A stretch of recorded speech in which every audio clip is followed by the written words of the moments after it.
Hi everyone, welcome to Exercise with Scriptar. In this video, I'm going to teach you how can we make the person to bend forward with back pain.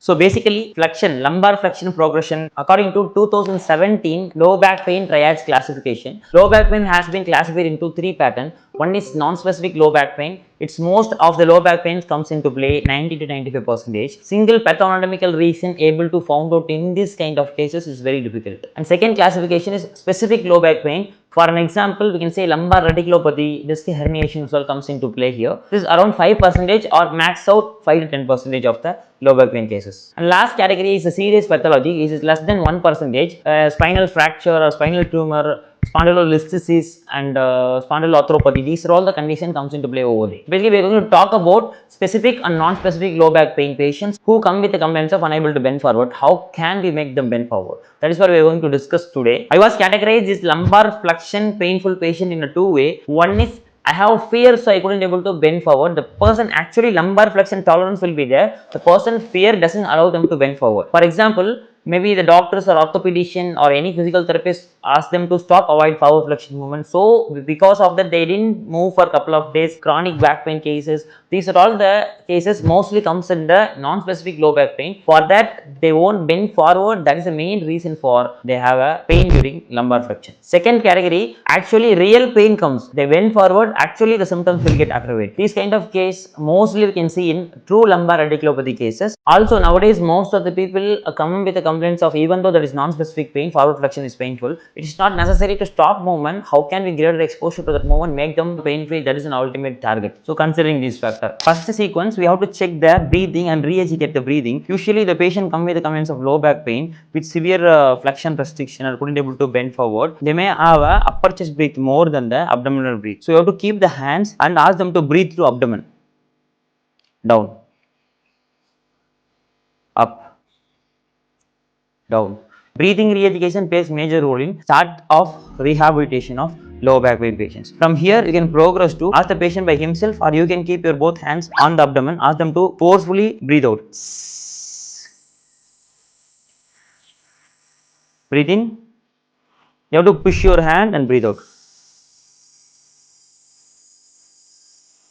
While doing this, we can activate the diaphragm effectively to change some intra-abdominal pressure that helps to reduce the back pain a bit. From there, we can also put some weight over the abdomen, ask them to breathe in against the resistance, hold 1, 2, 3 and relax.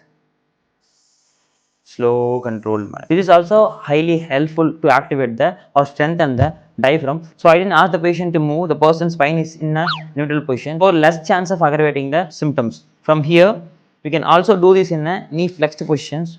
It will help to create slight lumbar flexion. We can increase the load over the abdomen, ask them to do breathe in, hold, breathe out. Now we can jump into the second sequence. Second sequence is forward backward rock. So forward backward rock, one of the best way to help to identify the patient really have fear of bending forward or not. For example, you can ask the patient to bend down and sit in a baby seat position as comfortable as possible. Comfortably reach out your hand forward maximum. The person can, do you have pain? You can ask. The person doesn't have pain in this position. This is also creating the slight lumbar flexion angle through hip and lumbar spine maximum. If this is not causing pain, we can categorize the person into fear only causing pain. That time we can educate the patient quickly and improve confidence, ask them to bend forward comfortably, and you can other muscle strength you can target quickly. If it is not, for example, person have a really radiculopathy, radiating symptoms, the person lumbar spine doesn't move well in a sense, even a slight flexion causing pain in a sense, you can keep your fingers on the lumbar spine, make the spine is in a neutral position, ask the person to come back, but educate the person, you should not flex your spine, you should not bend your spine, come as back as possible, controlled manner, yeah, stop. Now I started feeling the lumbar spine is going flexed, so without creating the flexion, I am educating the patient to rock forward, rock backward. So the control will develop the lumbar spine, rock forward and then rock backward. So I can educate this slowly. Once you train this movement pattern, we can make the person to the step 3 for initiating the lumbar flexion. In step 3 or sequence 3, we have to educate really the lumbar flexion by ask the patient to teach the posterior pelvic tilt first. So learning posterior pelvic tilt little tough in initially or painful cases. So ask the patient to slowly do posterior pelvic tilt. We can give some biofeedback to encourage that posterior pelvic tilt. So create slight lumbar flexion. So from here you can progress further to do some neck flexion along with hands drag. So you can really target the anterior group of muscles of the trunk. Also you can initiate the good amount of lumbar flexion. Also you can strengthen the muscles. From here, if you want to progress further, you can ask the patient to non-painful leg lift first and then do curl up, more lumbar flexion, and then further progression, painful leg lift. So it creates excessive lumbar flexion angle along with the strength. From here, we can move to the step 4 or sequence 4. So step 4 is cat and camel. Cat and camel, ask the patient to do cat and camel. Usually if the person have a severe lumbar radiculopathy, their lower back they won't utilize effectively, they compensate with the thoracic spine. Actually we have to educate after the posterior pelvic tilt, you have to use your hip and pelvis to move your lumbar spine up down. Lumbar spine up down. So you can educate and limited pain tolerance level, we can educate this movement. So movement behavior will improve. Spine is getting flexed day by day, session by session. So brain will start to realize the spinal flexion is not dangerous. So the motor learning, the motor behavioral improvement also we can see to the patients. So after doing a lot of cat and camel exercise, you can load the cat and camel exercise in a way of adding a resistance band.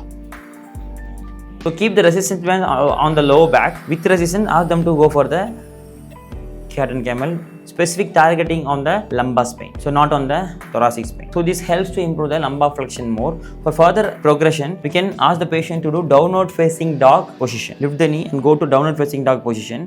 So not necessarily quickly you have to go this position. Down. Tolerable level you can lift the knee up. Tolerable you lift the knee and drop. And as the progression of sets by reps, we can increase the position also by lumbar flexion. This will be very helpful to improve the lumbar flexion. From here, slowly you can ask the patient to do downward facing dog up and ask the patient to decrease the hand distance, slowly walk back. Slowly try to walk back. This is one way of progression to increase the more lumbar flexion and load the lumbar flexion. Ask the patient to hands forward and knee down. So already encourage them in downward dog position. Standing flexion could be better this time. So ask the patient to do flexion slowly as much as tolerable level and improve the flexion. There again, flexion tolerance, control, and motor learning behavior will definitely improve. From here, we can teach the hinge form. This is one easy way to teach the hinging pattern to the patients. Keep some heighted surface or chair just behind the knee of the patient. Ask the patient to push your hip back, don't sit and bend forward. Slowly drag your hand, bend forward and reach as much as possible and come up. Slowly you can teach the hinging pattern, hinging technique. So once the person learn the hinging technique, we can give some kettlebells to do kettlebell deadlifts from the floor up. Good job. So by the way, you can progress the weight through, there is a lot of progression there through repetition, through load. Excellent way. Just drop it. From here you can take the person to deadlift. You can ask the patient to perform deadlift. Now slowly. So slowly you can progress the weight according to the patient needs and demands. Maybe you can start with the empty bar, you progress with 5 kg, 7.5 kg and 10 kg according to the patient needs and demand. Do you think after doing this much still the person have pain during forward flexion or fear during forward flexion? No, right? This is one sample example which I given to you. It is not necessary to follow step by step approach. This is one way approach we can make the person to do forward flexion without pain. This is how rehabilitation works. And look, every day will not be the same. Some day will be plus, some day will be minus. Patient someday will complain of pain, someday will not complain of pain. Sleep, nutrition, and other factor like going walking and other muscle strengthening also we have to contribute. This is one example which I provided now. It is not necessary also you have to follow the same sequence. Some patient will do it faster, some patient do it slower. According to the patient needs and demand, here and there you have to adjust. Where I stopped, maybe that is not enough for certain cases who wants to improve their tolerance and other ends more. My best suggestion is make the person to do Jefferson curl. One of my personal best exercise to load the lumbar spine very well in flexion to improve the resilience, capacity, build back the strength of the lumbar flexion. Just telling the patient to stop doing that movement doesn't work.